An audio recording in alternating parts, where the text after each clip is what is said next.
Hey, Brainwavers, welcome back. We got a fun one for you today. Anthony and I talk about what changes we might try and make to society to try and make it more caring and empathetic towards everybody in society. Let us know what you think. Join in the conversation in the comments below.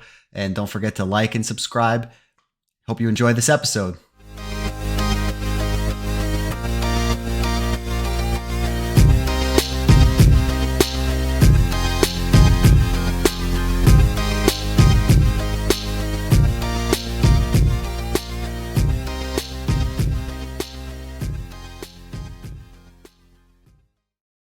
Welcome back to Brainwave Exchange. Anthony, how are you doing today?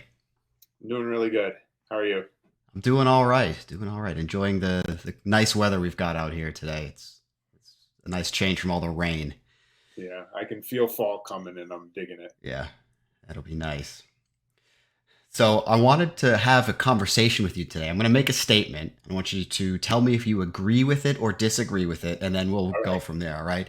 The statement is this: that the uh, rugged individualism of modern society has pulled us farther away from uh, natural empathy and compassion for our fellow humans. It's an interesting thought. I definitely think we are forced to think about our like us or our immediate circle, which I'll just say like our immediate family. Yep. We got to take care of us first at all costs. And yeah, I guess I do agree with you. It's like I was just thinking the other day, humans got to where we are. Like we evolved from a hunter gatherer kind of society where everyone sort of was in their own little group of hunters and gatherers. And then once, I'll say, modern agriculture came in, that's when people started congregating in one place Hmm. and sort of growing the food and the systems that were needed to sustain that entire village, we'll call it. And it Okay. was very cooperative, right? You did the things that were necessary to keep that establishment going, and now we've kind of gotten past the point of needing to worry about things like food. Largely, I know there are places in the world where that's still a real problem, but at least in the United States, we don't have to worry so much about where our food's coming from and where sort of our basic necessities are coming from, and that's led us to drift away from caring about anyone outside of our immediate circle again. Yeah, and I would actually say maybe we haven't cared about where our food is coming from, but there's like a resurgence of interest from people to actually care where their food is coming from because of this like mass ag and industrialization of everything. And yeah, so yeah, I think I agree with you. It's an interesting thought. I was wondering if we might just hypothesize and dream a bit about what it might look like if we were to try and rebuild society, maybe not from the ground up, but try and shift back towards a world where we can care a bit more about people outside of our direct spheres, and just try and lift everybody up. Yeah, I think that'd be fun.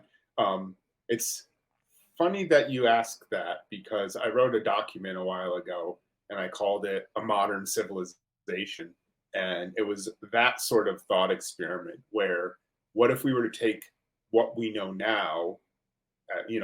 We should learn from all of the things that we know now that we didn't know back then.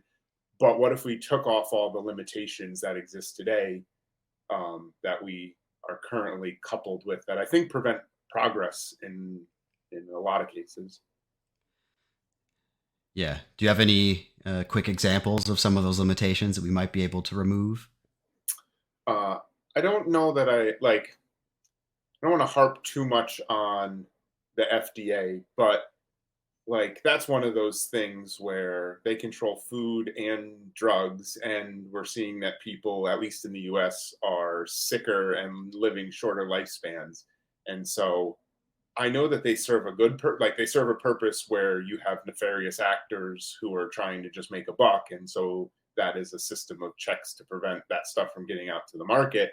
But you can just circumvent it by saying these things were not evaluated by the FDA, and it's so. Right. So I'm not really sure. Uh, how we could take the best of that and use it and bring it forward, but also just, um, yeah, I'm not, isn't a fully baked thought yet, but I think that's one of those systems where there's a lot of room for growth. You bring up drugs, which I think is interesting because my theory about shorter lifespans is somewhat related, but it's a bit broader than just drugs, and I think that's the entire healthcare system. Because I think Okay. the for-profit healthcare system in the United States drives people away from basic preventative care because you don't want to go to the doctor. Well, you have to have insurance in order to go and like get a yearly physical and do the kinds of things that can catch bad diseases early. Hmm. And if you are unemployed or underemployed or your insurance just isn't all that good, then you're not getting physicals, you're not getting routine blood work, you're not seeing medical professionals as often as you should be seeing. And so you end up with higher incidences of severe disease because you don't go to the doctor until it's too late, right? Like Right. you end up in the emergency room and you're diagnosed with something terrible, and then you have some pretty bad outcomes. So I think it's like I say, it's sort of related, right? Like we have a problem with getting people the preventative care and also the the medicines they need once they've been diagnosed with something in an affordable fashion. And sort of even worse than that is the when you do go to the primary care and you get your checkup, the things that they're checking don't give you many clues that there's something wrong in Yeah. the first place. So, like for example, I found out I had to ask my primary care to run a vitamin D test. They didn't offer it, and then I found out I was severely deficient in vitamin D and needed something like 50,000 IU's or whatever of vitamin D once a week. But the only reason I learned that is because I knew to ask, and I knew to ask because my dad is severely deficient in vitamin D, and so like even in that case, I have insurance and I am going to the doctor and I still am not getting good service. Yeah. Yeah, and that I think also is a a side effect of the system. The doctor won't order you a test if he doesn't think the test is going to be approved by insurance, and the insurance panel doesn't really know you or your medical situation. They just look at numbers on a spreadsheet. And they say, "Hey, it's going to cost us whatever, $8,000 to do this vitamin D test. Anthony's a young, fairly healthy individual. We're just going to say no." I know you got the test at the end of the day, but like it's the sort of equations that happen all the time, and you just like say you don't get the things that you need. Right. Yeah. There's that phrase standard of care. Yep. Right? And I think that is, we're seeing more specialization. And I think the technology is catching up such that we're able to do more individualized treatment plans for people. And so hopefully standard of care becomes a thing of a past. And now it's more, this is the dreaming, right? Like it's Yep. individualized care based on, you know, like I'm really interested in getting my biomarkers measured occasionally. And I'm doing a bunch of work to figure out who I want to do that with and see what they'll measure. But they even have some tests that claim, I don't know whether, I don't know enough to know whether they work or not, but they have tests that claim to be able to do early cancer detection, right? And so I think the tech is there, and now we're trying to figure out how to make it available to people who don't have deep pockets. Right. So if we set aside healthcare now, like that's a problem that needs fixing. What sorts of other? So I know food is potentially an issue, and I know that you have some interest in more sustainable farming communities. Mm-hmm. You want to talk about that a little bit and how that might help to sort of bring people back together? Yeah. So I went to Costa Rica for a reason. I wanted to see a little bit more of what a life could be like where you could go in your backyard, grab whatever you wanted to eat from the trees and plants, in your yard or perhaps in your neighbor's yard. And I got to visit a really cool little farm where we got to make chocolate from scratch and we got to make empanadas from scratch. And so I got a small sample of what it's like to like be closer to nature, be closer um, to the food that you end up ultimately putting in your body, and it's sort of it's it just makes sense to me. There was this maybe it was the what's that show, Down to Earth? I think it might have been Down to Earth, that one with Zac Efron where he goes and tours places that are trying to like live more sustainably. And it was talking about this farm in Australia where this lady would grow her own food, but also they would grow their own, livestock, and then they would butcher it there.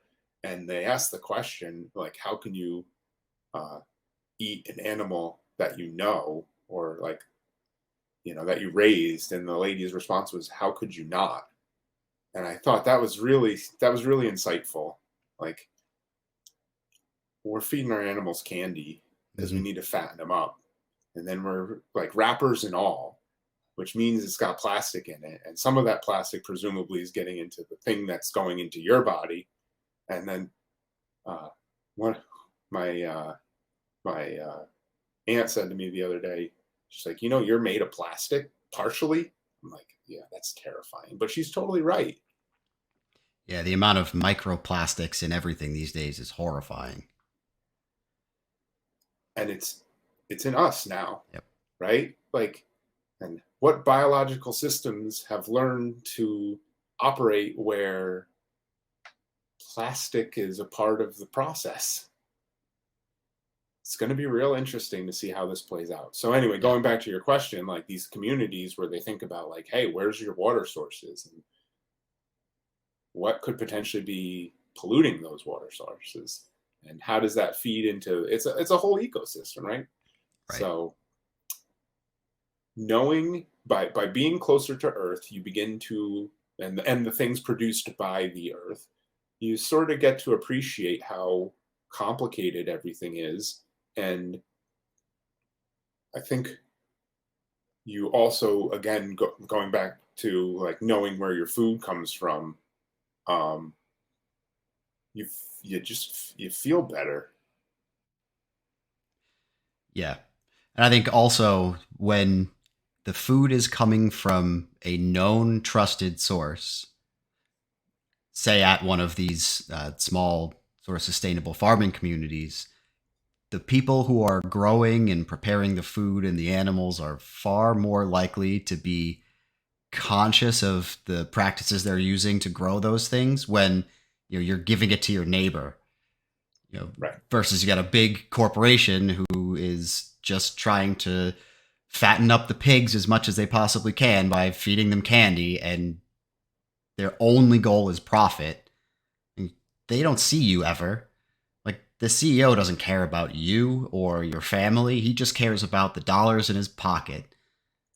And so they have no reason to try and do sustainable, healthy farming practices because that doesn't help the bottom line.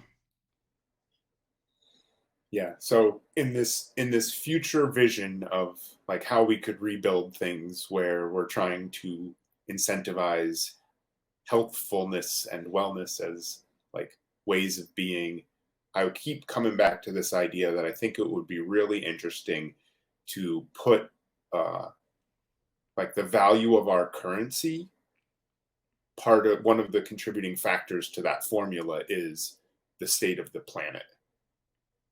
And then now we all of a sudden have just incentivized everybody to do things like clean up garbage or compost or like whatever, because everybody who has value through this currency will have more of it just by taking care of the land that they live on. That's a really cool thought. I wonder how you could make the system support it.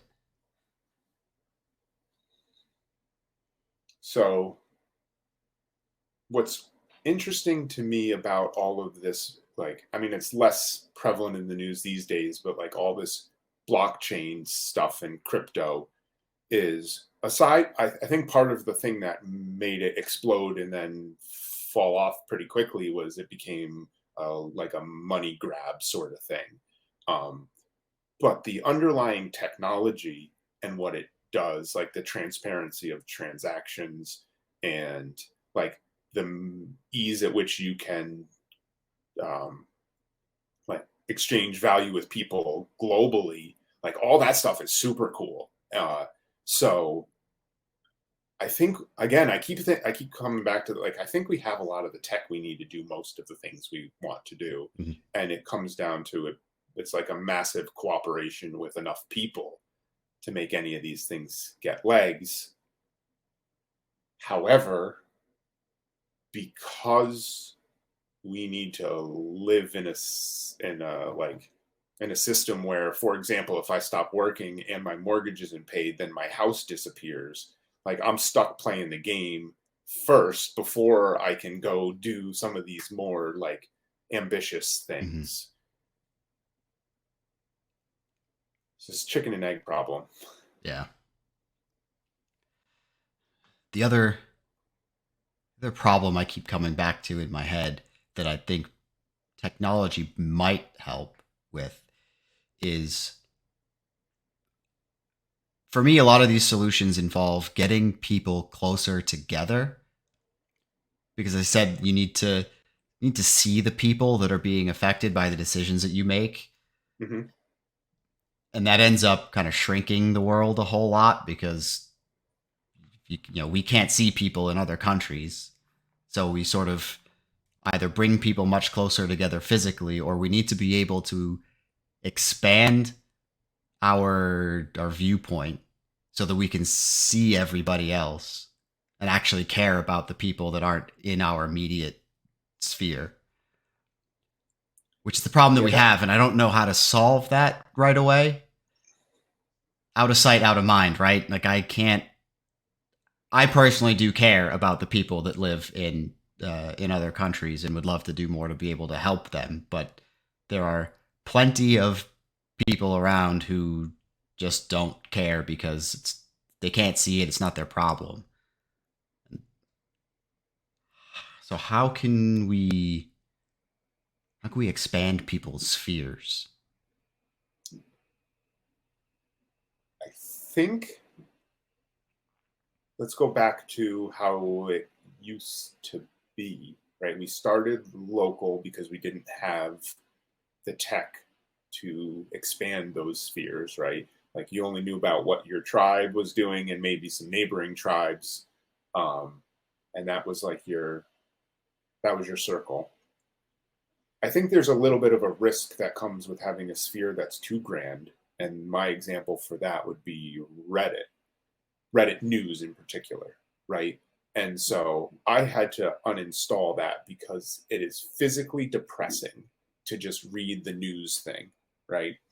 And so, like, that's me getting to see what's going on further out, but it's like an it's amplifying all the bad stuff, putting it into a feed, and then saying, "Hey, you get to see all." We'll call this news, right? Like, they should call it bad news, really. Um, so if you can't, I think you have to start by caring local, right? That's that. So you start again. We talked about having to take care of your family first. Like you start hyper local, and then once you're in a good spot, like you can care about your neighbors because, quite frankly, if there's somebody who like has a problem in a country that I don't visit ever or can't get to quickly, then um, I'm not like my impact to those people is probably going to be less than the guy who lives next door. Mhm. Now, to like play devil's advocate with all of that, um, there's also services that I offer as a profession right? That my neighbor probably doesn't care about. So being able to have that wider reach is also useful if you're trying to help someone with something. You say, I have this value to offer, but I don't know who needs it.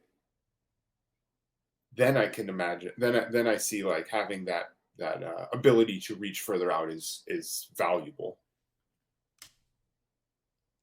Right. You asked a great question, though. I don't know. I don't know what to do with it yet. Yeah. I think that's the struggle. Right. Like you say with all of the news things, it's all, well, I say all, it's mostly bad news. It's things, bad things that are happening to faceless people for the large part, right? Like you hear about, the earthquake in, was it Morocco recently, in the past week, I think. And that's awful. And I think a couple of thousand people or more lost their lives in that. And that's truly tragic. But it's just, to us, it's numbers, right? Because we are so far removed from it. Like we don't know names. We don't know anything about those people other than the fact that they lost their lives in a natural disaster. And like you say, there's not really much impact we can have on those people. But like they were people with lives and families, and like the more you zoom in on those, like it's a real tragedy. And I just don't know how to. I mean, there's really nothing that we can do about natural disasters. But it's that sort of, it's that facelessness that I think stops a lot of people from actually caring when there are situations that they might be able to actually influence.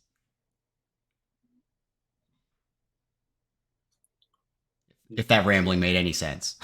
No, no, no. I got what you were saying completely, right? Because if I got to zoom in on, like, we take those 1,000 people and I zoom in onto the family where they've got young kids, and one parent survived and another didn't, like that would hit home to me in a real way. Um, Instead of just being and probably that happened, but it's just a number of 1,000. So what do I Yeah. know? And then the other problem that is, I don't think would be a surprise to anybody, is fraud is a huge problem. So like in the case where you could help, there's the people who take advantage, and then I'm too fearful to act, because how do I know that what Mhm. I am hoping happens is uh, being facilitated by like a good shepherd? Right. Like you're never going to be able to completely remove fraud because whatever percentage of people just tend to skew that way and will always take advantage of other people and systems for their own personal gain. But there's got to be a line where that level of fraud becomes acceptable. So something like, let's just say that out of whatever money or time or other services you invest in trying to help a situation, if 3% of that is lost to fraud, then you probably shouldn't worry about it because it's not really significant to the overall project. And I think there's got to be a line somewhere where it's like, is 20% okay because 80% is still going towards helping the people that need it? Mm-hmm. And maybe, right? 40%, like maybe, like more, like most of it is still going to, you definitely waffle more as the higher you get. But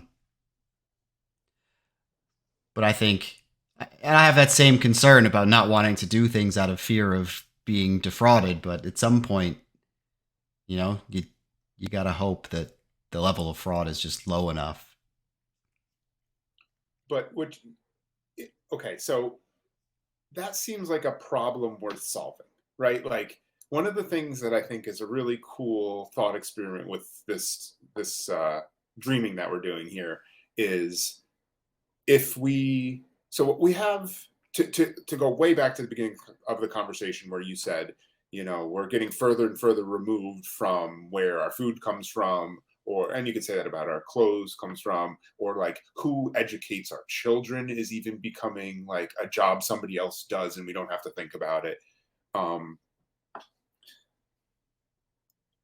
What I'm noticing, so I suspect we could stop doing a lot of things and operate quite well. Like there's a bunch of jobs that people do today that I don't know that they need to be jobs. And I'm not going to name any because that's just going to create drama, right? But my point is, does this work actually need to be done is a question that I think we should ask. And one of the things that I suspect will come from AI being everywhere is that we will begin to devalue digital output because we can generate infinite of it very rapidly.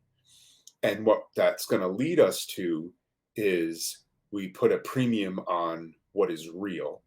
And so to me, what is real are where my food comes from. Where do I live? Like, are my kids healthy? Are they having good relationships with their peers? Like, are they getting their energy out in productive ways? Like, are they creating like art for the sake of being artistic and not for the sake of becoming a millionaire and being financially free, right? Like the need to become financially free is because people are trying to get out of this rat race. So there's a lot of jobs we do that I don't know that they are actually important anymore. I've gone off on such a long tangent that I don't remember what my original point was. But I hope that we really think about what matters. Oh, problems worth solving, right? And we think about what matters, and then, for example, identity theft, right? Like that's an interesting problem, and it comes back to it's not all that different from fraudulent, organizations taking donations to claim they're going to fix something. But like identity theft is just a different version of that. Like Jason, you and I have talked about this a bunch of times where I keep saying like, what if social security numbers were public, right? And then a problem worth solving is designing systems where public social security numbers are good ways to identify people, but they're not used as a password, right? Like that to me seems like a problem worth solving. I think we would start focusing on how to design like the perfect system, right? And that's not practical, of course. And then we would design a series of protocols for when something bad happens. Like, here's how we tackle that bad thing. And in some cases, we'll productize like just a general purpose solution to that bad thing from ever happening. And in some cases, it'll be on a case by case basis. I'm going to go back to the AI thing for a second, because I think there's like, there's jobs that we can make just go away. There's stuff we don't know. There's stuff we wish we had, but we don't want to do the work to have the thing, right? And then like AI can help with that. But then there's those people who love teaching, and even if all of their baseline needs were met, right? Their house is paid for, they've got food, they've got clothes, they got safety, they get to go on their vacations, they've got good, like we should be working to make sure as many of people as we can have those like core necessities met, right? And then if teachers love teaching, then they would do it because they love it and not because it pays well. And then I think you could reduce the costs of all of this stuff. Yeah. But for the same reason we talked about earlier, you got to make sure you're not going to lose your house, and you got to make sure your family's going to be able to eat. So we're caught up in this rat race, and it just keeps coming back to like everything is turning into like a money grab. Mm-hmm. But if people did the things they loved, only like not let's 80/20 rule, right? People mostly get to do the things they love, and they're not reliant on cash to take care of their families, their homes, their lives, then I think that's how you reach more people. And the people who want to be taught will show up, because not because we say you have to get an education, but because this person loves teaching about X and you want to learn about X, and you don't need to write them $100,000 check to learn X. Like, seems like a good system. Yeah, I agree. One of the things that like part this is me thinking far into the future, but like part of the reason I built PQ is because I'm trying to help everybody realize when their baseline needs are met. And then once that happens, those people can do the things they love to do, and they can give to the people who either want the thing that they offer or need the thing that they offer. So I think that brings us to a nice concluding point, which would be that in order for us to start caring about the people around us, we need to make sure that our own baseline needs are met so that we can do the things that are important to us, that we want to do, that are giving back to community. Yeah, there's that expression, you can't pour from an empty cup, right? Cool. Well, I think we've solved all of society's problems here today. So, good job. Oh, that was great. Yeah. I appreciate you having the conversation with me. Yeah, this was a lot of fun. I like to dream sometimes. Yeah, absolutely. Well, again, thank you for taking the time, and have a good rest of the day, and we'll pick it up next time. All right, talk soon.